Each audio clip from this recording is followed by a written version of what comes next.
बेटा हमने हमारे लास्ट वीडियो के अंदर क्या पढ़ लिया था, सिंपल एपिथेलियल टिश्यू। और अब हम क्या पढ़ेंगे, कंपाउंड एपिथेलियल टिश्यू। क्या पढ़ेंगे हम, कंपाउंड एपिथेलियल टिश्यू। ठीक है, कंपाउंड एपिथेलियल टिश्यू, इसका मतलब क्या होगा, which are of many layer. तो क्या होगा, बहुत ज्यादा लेयर के अंदर प्रेजेंट होगा, उसे हम क्या कहेंगे, कंपाउंड एपिथेलियल टिश्यू। इसकी जो लास्ट लेयर ही होगी, जो लास्ट लेयर ही होगी वो किसके ऊपर प्रेजेंट होगी, एपिथेलियल के ऊपर प्रेजेंट होगी। किसके ऊपर प्रेजेंट होगी बेटा, ये बेसमेंट मेम्ब्रेन के ऊपर प्रेजेंट होगी। बाकी क्या होगी, वो नहीं प्रेजेंट होगी बेसमेंट पे।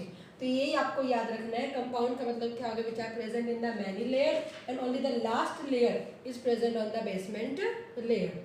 ठीक है, इस कंपाउंड को हमने दो टाइप के अंदर डिवाइड किया था। सबसे पहले हमने किसके बारे में बात की थी, स्ट्रेटिफाइड। क्या कहा था हमने, स्ट्रेटिफाइड एपिथेलियल टिश्यू। और एक हमने क्या कहा था, ट्रांजिशनल एपिथेलियल टिश्यू। क्या कहा था हमने, ट्रांजिशनल एपिथेलियल टिश्यू। स्ट्रेटिफाइड मतलब मल्टी लेयर, मैनी लेयर, मतलब मोर अबाउट द 20, 26 अगर हम बात करें तो 20 से ज्यादा होगी, मोर देन 20, 25 भी हो सकती है, कितनी भी हो सकती है। ठीक है, तो उसे हम क्या कहेंगे, स्ट्रेटिफाइड। बट यहाँ पे मोस्टली कितनी होगी, 6 to 7 लेयर्स होगी। कितनी होगी, 6 to 7, 8 तक, ज्यादा नहीं होगी, 6 to 7 लेयर्स होगी। उसे हम क्या नाम देंगे, ट्रांजिशनल एपिथेलियल टिश्यू कहेंगे। क्या कहेंगे, ट्रांजिशनल एपिथेलियल टिश्यू। हम इसको स्ट्रेच करेंगे तो सारी की सारी सेल्स कैसी हो जाएंगी, फ्लैट हो जाएंगी। क्या हो जाएंगी, फ्लैट। ठीक है, तो ये हमने क्या कहा बेटा, इसकी दो टाइप। पहली टाइप हमने क्या पढ़ी है, stratified epithelial tissue which have the more layers, more than 20। और इसके अंदर हम बात करें ओनली 6 to 7 लेयर्स। और इनकी जब हम इसको क्या करेंगे, स्ट्रेच करते हैं तो ये क्या हो जाती है, फ्लैट हो जाती है। तो हम वन बाय वन इसके बारे में पढ़ेंगे। तो सबसे पहले हम पढ़ेंगे स्ट्रेटिफाइड एपिथेलियल टिश्यू के बारे में। किसके बारे में पढ़ेंगे बेटा, हम स्ट्रेटिफाइड एपिथेलियल टिश्यू के बारे में हम पढ़ेंगे। स्ट्रेटिफाइड एपिथेलियल टिश्यू क्या कह रहे हैं, which are of many layer. Many layer में हमने क्या कहा बेटा, more than 20, more than 20 layer, 20 से काफी लेयर्स प्रेजेंट होगी, हम क्या कहेंगे, स्ट्रेटिफाइड एपिथेलियल टिश्यू। इसको हम क्या करते हैं, दो टाइप्स के अंदर, अगर हम बात करेंगे, देखो इसको हमने शेप के अकॉर्डिंग, क्या कह रहे हैं हम, शेप के अकॉर्डिंग कितने टाइप में डिवाइड कर देते हैं इसको, वही 3 टाइप्स के अंदर डिवाइड करेंगे। तो पहले अगर हम बात करेंगे तो क्या करेंगे, स्ट्रेटिफाइड स्क्वामस एपिथेलियल टिश्यू। ठीक है, सेकंड अगर हम बात करें तो क्या कहेंगे, stratified cuboidal epithelial tissue. And third number पर अगर हम बात करेंगे तो क्या हो जाएगी बेटा, stratified columnar epithelial tissue. 3 type होगी शेप के according, squamous, cuboidal and columnar shape. अब थोड़ी सी चीज जो आपको याद रखनी है, लोअर लेयर हमेशा किसके ऊपर प्रेजेंट होगी, बेसमेंट। ये जो हमने बना दी, कौन सी लेयर बना दी हमने, ये बेसमेंट लेयर बना दी है, बेसमेंट मेम्ब्रेन बना दी है। अब इसमें सब में देखो, तुमसे क्वेश्चन ये नहीं पूछेंगे कि स्ट्रेटिफाइड स्क्वामस के बारे में कि सेल की शेप, हमारी शेप का ये पॉलीगोनल, बट जो लोअर सेल होगी, याद रखना, जो लोअर सेल्स होंगी वो हमेशा कौन सी शेप के अंदर होगी, कॉल्यूमनार होगी। कौन सी होगी, कॉल्यूमनार शेप होंगी। लोअर सेल्स कैसी होंगी बेटा, कॉल्यूमनार, पिलर जैसी होंगी। और ऊपर की तरफ अगर हम बात करेंगे तो कैसी होती हुई चली जाएगी, ये पॉलीगोनल। तो कैसी होती चली जाएगी, ये पॉलीगोनल शेप्स की। इसे हम क्या कहेंगे, स्ट्रेटिफाइड स्क्वामस। स्क्वामस का मतलब ये नहीं कि खाली पॉलीगोनल है। तो हम क्या करेंगे, क्वेश्चन हमारे पास आता है, in stratified squamous epithelial cells the cells are of columnar pillar shape and the polygonal pillar shape. Only इस तरह से आपका आएगा, तो आपको याद रखना दोनों तरह की सेल्स है। लोअर सेल्स तो कैसी होगी बेटा, पिलर, अपर की सेल्स कैसी हो गई है, पॉलीगोनल। अगर इसके अंदर हम बात करें तो इसके अंदर भी सेम एज इट इज है। लोअर सेल्स कैसी होंगी बेटा, कॉल्यूमनार ही होंगी। लोअर सेल्स कैसी होंगी, कॉल्यूमनार, बट जो अपर की सेल्स होनी शुरू हो जाएंगी वो कैसी हो जाएगी, क्यूबॉइडल। कैसी हो जाएगी, क्यूबॉइडल। तो ये बात जरूर याद रखना। और ये तो होती कॉल्यूमनार है, इसमें सारी की सारी सेल्स कैसी मिलेंगी, कॉल्यूमनार से ही मिलेंगी। कैसी मिलेंगी बेटा, कॉल्यूमनार शेप की ही मिलती है। तो ये चीज़ आपको याद रखना है, स्क्वामस से हमें खाली पॉलीगोनल नहीं करना है, हमें क्या बताना है कि लोअर सेल कैसी होगी बेटा कॉलमनार, अपर कैसी रहेगी स्क्वामस मतलब पॉलीगोनल, इसमें लोअर कॉलमनार, अपर की कैसी हो जाएगी क्यूब, और इसमें पूरी की पूरी सेल्स कैसी होंगी कॉलमनार वाली ही होंगी। ठीक है बेटा। अब अगर हम बात करेंगे इनके आपको एग्जाम्पल ही इंपॉर्टेंट करने हैं, आपको क्या करना है इनके इंपॉर्टेंट एग्जाम्पल ही हमें पढ़ने हैं। क्या पढ़ने हैं इंपॉर्टेंट इनके एग्जाम्पल। तो अगर हम सबसे पहले इसके अंदर अब बात करेंगे स्ट्रेटिफाइड स्क्वामस एपिथेलियल टिश्यू के बारे में। किसके बारे में बात करेंगे बेटा हम सबसे पहले यहाँ पर स्ट्रेटिफाइड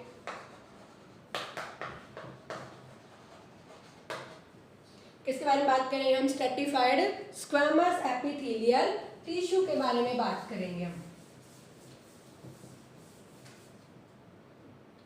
स्ट्रेटिफाइड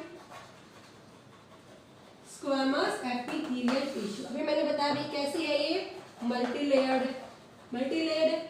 ठीक है। इसकी जो लोअर लेयर होंगी, लोअर लेयर्स होंगी वो हमेशा कैसी होगी बेटा are of pillar like, are of pillar like. Upper cells है जो कौन सी सेल्स, अपर सेल्स जो होंगी वो कैसी होंगी पॉलीगोनल या राउंड शेप की, कैसी होगी पॉलीगोनल या फिर राउंड शेप की होगी। ठीक है, इसको जरूर याद रखना। आगे मेरी बात समझ में। अब हमारे पास में अगर हम बात करें तो स्ट्रेटिफाइड को भी हम दो टाइप्स के अंदर डिवाइड कर देते हैं। कितने के अंदर डिवाइड कर देंगे हम, दो टाइप्स के अंदर, अकॉर्डिंग टू केराटिन, कि केराटिन प्रेजेंट है या नहीं। अब ये केराटिन क्या है, केराटिन एक्चुअल में क्या होता है बेटा प्रोटीन होगा, क्या होगा प्रोटीन होगा, क्योंकि मल्टी लेयर्ड सेल्स है। क्या है ये मल्टी लेयर्ड है, तो इसमें जो अपर की सेल्स होती है उनका जो साइटोप्लाज्म होगा, ध्यान देना अपर सेल्स का जो साइटोप्लाज्म है वो डेड हो जाता है, वो खत्म हो जाएगा और किस में रिप्लेस हो जाता है, it is replaced in a protein.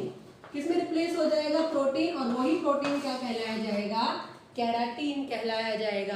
क्या कहलाया जाएगा केराटिन। तो केराटिन और कुछ नहीं है, अपर की सेल्स डेड होना शुरू हो गई due to the cytoplasm death, cytoplasm dead हो जाएगा तो वहां पर वो साइटोप्लाज्म किस में रिप्लेस हो गया, एक डेड कंपोनेंट में प्रोटीन के अंदर हो गया। और ये कैसा होता है इम्परवियस, मतलब किसी को अंदर बाहर नहीं जाने दे रहा है, ठीक है। और वो चीज किसका बना होगा प्रोटीन, और वो प्रोटीन क्या कहलाया जाएगा केराटिन। तो केराटिन का पता लगा, केराटिन मतलब replacement of cytoplasm of upper cells into the protein. किसके अंदर हो गया बेटा प्रोटीन, और वो चीज क्या कहलाई जाएगी केराटिन कहलाई जाएगी। क्या कहलाया जाएगा केराटिन। अब अगर हम बात करें ऑन द बेसिस, हमने केराटिन का, अगर केराटिन प्रेजेंट है, प्रेजेंस ऑफ केराटिन, तो इसे हम क्या कह देंगे केराटिनाइज्ड, क्या कह देंगे उसे हम keratinized stratified squamous epithelial tissue. अगर केराटिन एब्सेंट है, अगर केराटिन एब्सेंट है तो इसे हम क्या कह देंगे नॉन केराटिनाइज्ड। क्या कह देंगे उसे हम non keratinized squamous epithelial tissue, stratified squamous epithelial tissue. ठीक है बेटा, केराटिन अगर प्रेजेंट होगा तो क्या कह देंगे हम केराटिनाइज्ड, अगर एब्सेंट है तो हम क्या कह देंगे नॉन केराटिनाइज्ड। अब केराटिन है, ठीक है, इसके अंदर हमने अभी बताया कि केराटिन क्या हो गया बेटा, इनमें अपर सेल्स है वो कैसी हो गई है डेड हो गई है। अपर सेल्स कैसी हो गई डेड, यहाँ पर अपर सेल डेड नहीं होती, सारी की सारी सेल्स ही कैसी रहेंगी लिविंग रहेंगी। कैसी रहेंगी लिविंग। अपर सेल डेड हो गई है इसलिए उसे हम हॉर्नी लेयर बोलेंगे। क्या बोलेंगे हॉर्नी लेयर। देखो हमारी स्किन जो एग्जांपल हम एपिथेलियल का एग्जांपल देते हैं, और किसका एग्जांपल होता है स्ट्रेटिफाइड स्क्वामस, और स्ट्रेटिफाइड में भी किसका होता है केराटिनाइज्ड स्ट्रेटिफाइड का होगा। आपने कभी भी, हम देखो गर्मियों के मौसम में तो हमारे अंदर ज़्यादा चेंजेस नहीं आता क्योंकि ऑयल सिक्रीट हो रहा है, बट इन विंटर सीजन अगर हम बात करेंगे कि ड्राई मौसम हो जाता है, वेदर ड्राई होने के कारण क्या हो जाता है हमारी स्किन पे, अगर आपने वाइट कलर का जो डैंड्रफ बोलते हैं वो आपने देखा है, तो वही एक्चुअल में क्या होता है केराटिन होता है। क्या होता है केराटिन। अपर की सेल्स डेड, वो फ्लैट वो उतरने लग जाता है तो वो क्या कहलाया जाएगा उस टाइम डैंड्रफ कहलाया जाता है। तो उस टाइम हॉर्नी रफ से स्किन हो जाती है, उसे हम क्या नाम दे देते हैं हॉर्नी लेयर्स, एंड इसे हम क्या भी नाम देते हैं स्ट्रेटम कॉर्नियम।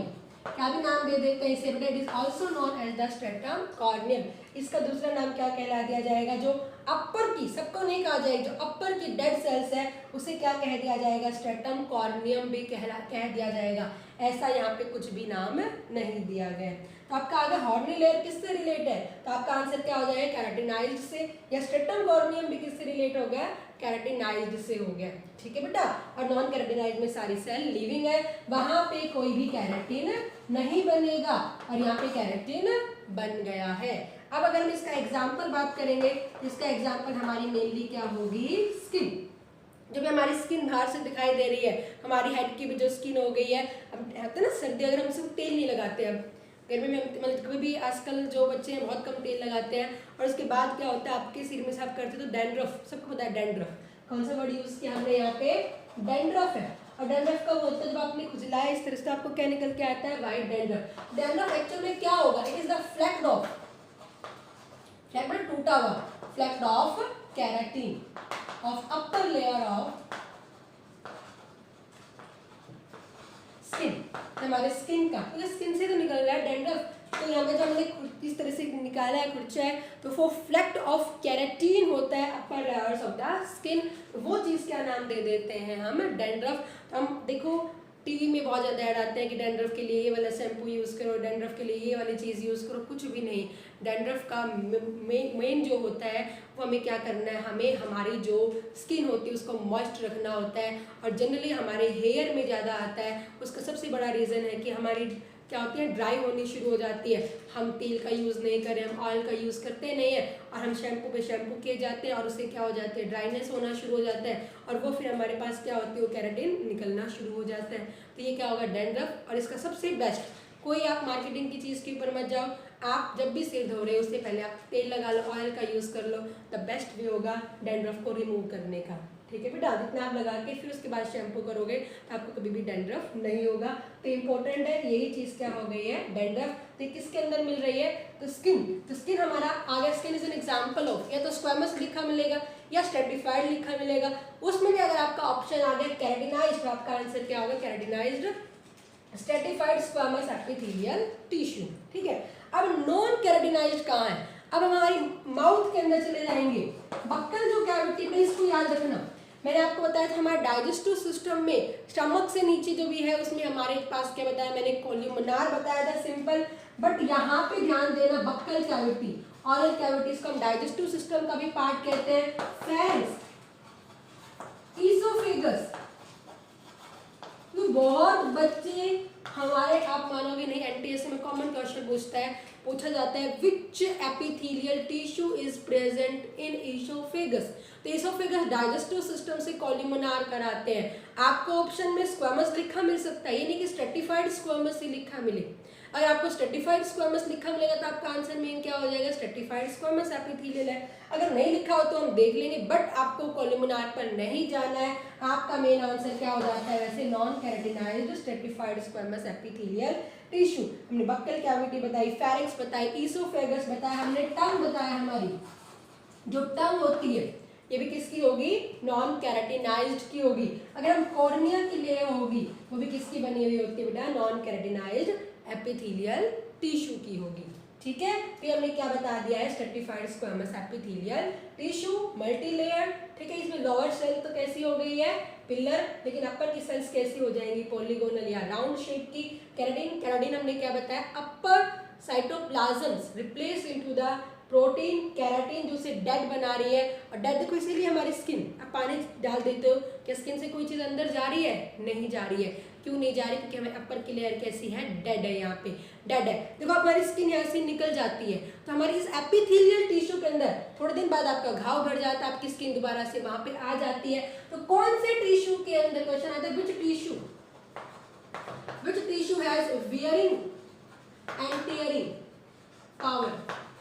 ठीक है, रिपेयरिंग की पावर कौन से टिश्यू के अंदर सबसे ज्यादा होगी, तो आपका आंसर क्या हो जाएगा, एपिथेलियल टिश्यू हो जाएगा, इसको जरूर याद रखना। ठीक है, हमने कैराटिनाइज्ड बता दिया और नॉन कैराटिनाइज्ड। कैराटिनाइज्ड को हम हॉर्नी लेयर भी कहेंगे और स्ट्रेटम कॉर्नियम भी कहेंगे, और ये बक्कल कैविटी, फेरिंक्स, ईसोफेगस टंग में प्रेजेंट होती है। ठीक है, सेकेंड अगर हम बात करेंगे तो हम क्या कहेंगे, स्ट्रेटिफाइड क्यूबॉइडल एपिथेलियल टिश्यू। क्या नाम दे रहे हैं हम? स्ट्रेटिफाइड क्यूबॉइडल एपिथेलियल टिश्यू कह रहे हैं हम। स्ट्रेटिफाइड क्यूबॉइडल एपिथेलियल टिश्यू, इसमें बहुत ज़्यादा नहीं है, बस एग्जांपल याद कर लेना, इनके कम ही एग्जांपल पूछते हैं आपके लेवल तक। इसमें हम क्या करें, बस आपको ये जरूर याद रखना है, लोअर लेयर जो होगी, लोअर सेल्स जो होंगी वो कौन सी शेप की होगी? कॉलमनार शेप की। मतलब कौन सी शेप की होगी बेटा? पिलर शेप की होगी। और अपर की जो सेल्स हो जाएंगी, कौन सी सेल्स बेटा? जो अपर की सेल्स हो जाएंगी वो कौन सी शेप की हो जाएंगी? क्यूबॉइडल शेप की, क्यूब लाइक हो जाएगी। इसे हमने क्या नाम दिया है? क्यूबॉइडल एपिथेलियल टिश्यू नाम दिया गया। और ये भी मोस्टली हमारी किस पे मिलती है? ग्लैंड्स में ही मिलेंगी। जैसे कुछ ग्लैंड में तो हमारे पास क्या मिल जाएगी? सिंपल क्यूबॉइडल वाले, कुछ में क्या मिल जाएगी? Stratified cuboidal. तो आपको बस ग्लैंड से लिखा मिलेगा, ठीक है। मेनली सलाइवरी ग्लैंड्स जो होती है हमारी कॉमनली, हमारी किसकी बनी होती है? स्ट्रेटिफाइड क्यूबॉइडल एपिथेलियल टिश्यू की। थर्ड अगर हम बात करें तो हमने क्या कहा? Stratified columnar epithelial tissue. क्या कहा हमने? Stratified columnar epithelial tissue.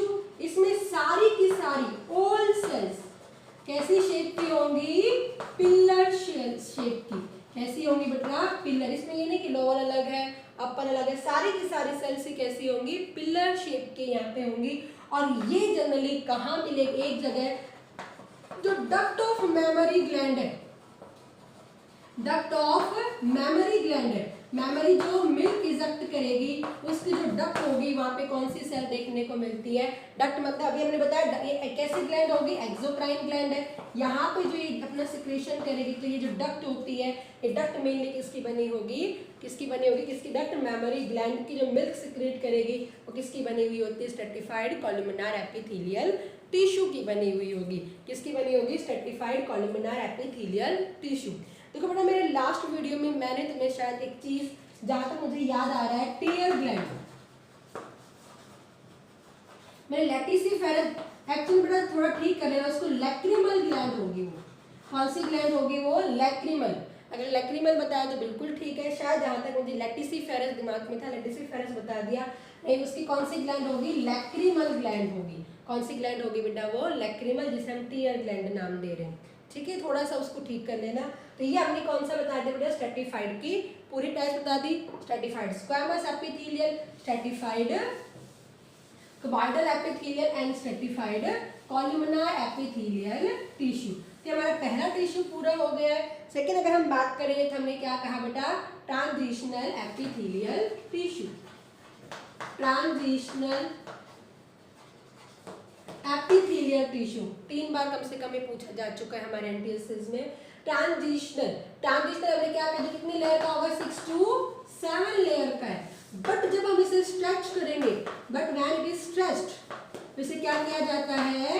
Stretch किया जाता है। तो ऑल सेल्स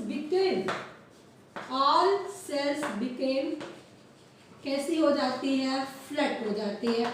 ये याद रखना, इसकी कोई पर्टिकुलर हम शेप नहीं कह रहे, कोई कॉलमनार में भी, कोई किस तरह से, क्यूबॉइडल में भी अपर की कैसी मिलती है? मल्टी लेयर्ड है, नीचे क्यूबॉइडल भी मिल जाती है, पॉलीगोनल भी, तो हमें ऐसा कुछ भी नहीं। आपको सिर्फ ये चीज याद रखनी है। आपसे क्वेश्चन में पूछ सकते हैं कि कौन से टिश्यू को when we stretch the tissue, ठीक है, it become the flat, transitional, ठीक है, स्ट्रेटिफाइड, कुछ भी, तो आपका वहां पे आंसर क्या हो जाएगा? ट्रांजिशनल एपिथेलियल टिश्यू हो जाएगा। ये हमारे खाली यूरिनरी सिस्टम में मिलेगा। कहाँ पे मिलता है? मेनली हमारे यूरिनरी सिस्टम में। अगर आपने पढ़ा है कभी, यूरिनरी सिस्टम मतलब हमारा एक्सक्रीटरी सिस्टम है, वैसे पूरा एक्सक्रीटरी सिस्टम नहीं, एक्सक्रीटरी से हमारा क्या आ जाती है? किडनी आ जाती है। किडनी के बाद हमारे पास क्या आ जाती है? यूरेटर आ जाता है। फिर क्या आ जाती है? Urinary bladder. क्या आ जाता है? Urinary bladder. और लास्ट में क्या आ जाता है? यूरेथ्रा। अगर आपको याद हो, प्रीवियस क्लासेस में आपने कभी पढ़ा हो, ये किडनी हो गई है, ये यूरेटर्स हो गए, ये यूरिनरी ब्लैडर हो गया, और ये क्या हो जाता है? यूरेथ्रा। ये हमने क्या बताया? किडनी। ये क्या बताया? यूरेटर। ये क्या बताया? Urinary bladder. और ये क्या बताया है? यूरेथ्रा। यूरिनरी सिस्टम जो यूरिन को लेके जा रही है, किडनी तो यूरिन बना रही है, तो ये वाले जो पार्ट्स हो गए हैं, कौन से पार्ट्स हो गए बेटा? यूरेटर, यूरिनरी ब्लैडर और यूरेथ्रा। यहाँ पर कौन कौन सा पार्ट बताया? यूरेटर, फिर कौन सा पार्ट बताया मैंने, यूरिनरी ब्लैडर, कौन सा पार्ट बताया मैंने, यूरिनरी ब्लैडर, और लास्ट में क्या बताया है, यूरेथ्रा। ये तीनों याद कर लेना। यहाँ पे हमेशा कौन सा टिश्यू मिल रहा है, ट्रांजिशनल एपिथेलियल टिश्यू, किडनी में नहीं, कहाँ पे जो बाकी बच गए इससे वहां पे कौन सा मिला है, ट्रांजिशनल एपिथेलियल टिश्यू, ये यहीं पर मिलता है, इसीलिए इस टिश्यू को हम क्या कह देते हैं, यूरोथेलियल टिश्यू। क्या कह देंगे इसको हम, यूरोथेलियल टिश्यू। क्वेश्चन में पूछा गया है which tissue is known as urothelial tissue, क्योंकि यूरिनरी सिस्टम में मिल रहा है तो इसीलिए इसको यूरोथेलियल कौन सा टिश्यू कहलाया जाएगा, ट्रांजिशनल एपिथेलियल टिश्यू। तो इसके बारे में आपको 3 ही टाइप याद रखनी है।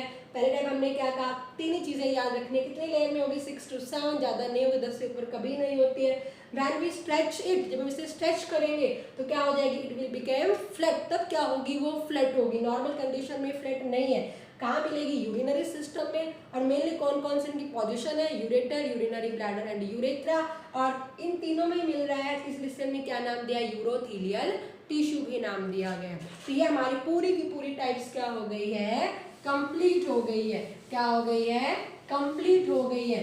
अब हमारा इसका जो लास्ट बचता है एपिथेलियल टिश्यू का टॉपिक, वो बचता है फंक्शंस ऑफ एपिथेलियल टिश्यू। ये भी इंपॉर्टेंट है, फंक्शन ऑफ एपिथेलियल टिश्यू। अब देखो 1 by 1 इससे हमारा रिवीजन भी हो जाएगा, ठीक है बेटा। और इसके बाद हमारे पास क्या हो जाएगा, ये पे और इनके फंक्शन भी हो जाएंगे। हमने इस पहला टिश्यू कौन सा पढ़ा, सिंपल स्क्वामस पढ़ा, सिंपल टाइप पढ़ी, सिंपल स्क्वामस पढ़ा। सिंपल स्क्वामस का हमने क्या फंक्शन बताया, बताओ भाई। पहला फंक्शन हमने क्या बताया था, फिल्ट्रेशन, एपिथेलियल के तो फंक्शन हो जाएंगे, बताया था फिल्ट्रेशन। सेकंड फंक्शन हमने क्या बताया था, ट्रांसपोर्टेशन मतलब एक्सचेंज करने के लिए, बताने में क्या हो रहा है यहाँ पे, ठीक है। थर्ड हमने क्या बताया था, एक्सचेंज ऑफ गैसेस, एक्सचेंज कोई भी चीज को एक्सचेंज करेगा। और ट्रांसपोर्टेशन मतलब यहाँ पे ट्रांसपोर्ट कोई डिफ्यूजन प्रोसेस से करे, चाहे कौन सी प्रोसेस से करे बेटा, वो ऑस्मोसिस प्रोसेस से करे, कोई भी process it help in diffusion, osmosis कैसे भी कर सकते हो, एक्सचेंज करने के लिए हो गया। फोर्थ हमारे पास में ये हमने सिंपल पे पढ़ लेते, फिर हमने क्या पढ़ा बेटा, सिंपल क्यूबॉइडल। पहला फंक्शन हमने क्या पढ़ा था, किसमें हेल्प करती है, सिक्रीशन में हेल्प करेगी, ठीक है। फिफ्थ हमने क्या कहा था, किसमें हेल्प करेगी, ये रीएब्जॉर्प्शन में हेल्प करेगी। फिर हमने क्या कहा भाई, किसमें हेल्प करती है, गैमेट फॉर्मेशन में, किसमें हेल्प करवाएगी, ये गैमेट फॉर्मेशन, इसलिए टेस्टिस एंड ओवरी में प्रेजेंट है। फिर हमने क्या पढ़ा, सिंपल क्यूबॉइडल, और सिंपल क्यूबॉइडल ने मेनली किसमें हेल्प करवाया, एब्जॉर्प्शन में हेल्प करवाया, किसमें हेल्प करवाया, एब्जॉर्प्शन में। फिर हमने क्या पढ़ा, सीलिएटेड पढ़ा, क्या पढ़ा, सीलिएटेड पढ़ा। सीलिया किसमें हेल्प करवाते हैं, मूवमेंट में, मूवमेंट ऑफ सब्सटेंस में हेल्प करवाएंगे, कोई भी डस्ट पार्टिकल को बाहर निकालने में, इस तरह से मूवमेंट में काम करवा रहे हैं। फिर हमने क्या पढ़ा बेटा, क्या पढ़ा, उसके बाद मूवमेंट ऑफ द, इसमें कुछ भी आ सकता है, movement of the dust particle लिख सकते हो, ओवा लिख सकते हो, यूरिन का मूवमेंट है, उन सब में हेल्प करेगी, ठीक है। फिर हमने उसके बाद में क्या पढ़ा, ग्लैंडुलर जो सिक्रीट कर रही है और क्या बना रही है, हार्मोन्स, जो भी जो हमारे लिए जरूरी होंगे, ये हार्मोन्स को भी रिलीज करवाने में हेल्प करेगी। एपिथेलियल टिश्यू हो गया। उसके बाद हमने क्या पढ़ा था बेटा, कंपाउंड में आ गए थे। कंपाउंड के अंदर हमने सबसे पहले क्या पढ़ा था, स्ट्रेटिफाइड। स्ट्रेटिफाइड में हमने क्या बताया था, स्किन, और स्किन हमारे पास में क्या कर रही है, प्रोटेक्शन का काम कर रही है। हालांकि एपिथेलियल का मेन काम प्रोटेक्शन है, तो क्या काम कर रही है, प्रोटेक्शन में। तो क्वेश्चन आ गया, प्रोटेक्शन में कौन सा टिश्यू हेल्प करेगा, कौन सा टिश्यू हेल्प करेगा, हमारा एपिथेलियल टिश्यू हेल्प करेगा। उसके बाद हमारे पास में आ गए हैं, तो किसी भी चीज को आपको रटना नहीं है, ठीक है। तो इसके अंदर किसकी पावर, रिपेयरिंग में, किसके अंदर सबसे ज्यादा रिपेयरिंग की पावर होगी, किसके अंदर होगी, एपिथेलियल टिश्यू, रिपेयरिंग होगी इसके अंदर, इसमें हेल्प करेगा। और फिर अगर हम बात करेंगे किसकी तरह रिएक्ट कर रहा था, फिजिकल बैरियर की तरह भी एक्ट कर रहा था, ये किसकी तरह रिएक्ट कर रहा था, ये फिजिकल बैरियर की तरह भी एक्ट कर रहा था। तो ये क्या हो गए, इसके मेन फंक्शंस हो गए। स्किन हमने ले ली थी। फिर अगर हम बात करें किसके बाद हमने बात की बेटा, नॉन कैरोटिनाइज के बारे में, सेम वही फंक्शन है, प्रोटेक्शन का काम कर रही है। फिर अगर हम बात करेंगे ट्रांजिशनल, तो यूरोथेलियल टिश्यू के अंदर, मतलब इनके अंदर यूरिनरी ब्लैडर इन सब के अंदर प्रेजेंट है, ठीक है। तो ये हमारे क्या हो गया, function, filtration, transportation, exchange, secretion, reabsorption, gamete formation, absorption, movement of dust particle है, या ओवम है, या यूरिन है, या म्यूकस है, हार्मोन की फॉर्मेशन में, प्रोटेक्शन करने में, रिपेयरिंग करने में, फिजिकल बैरियर में। विद कौन से टिश्यू के अंदर रिपेयरिंग की पावर होगी वो अभी आपको याद रखनी है एपिथेलियल टिश्यू के अंदर। तो इसी के साथ हमारा पूरा का पूरा एपिथेलियल टिश्यू कंप्लीट होता है। तो नेक्स्ट वीडियो में हम हमारा सेकेंड टिश्यू पढ़ेंगे, कनेक्टिव टिश्यू। ओके।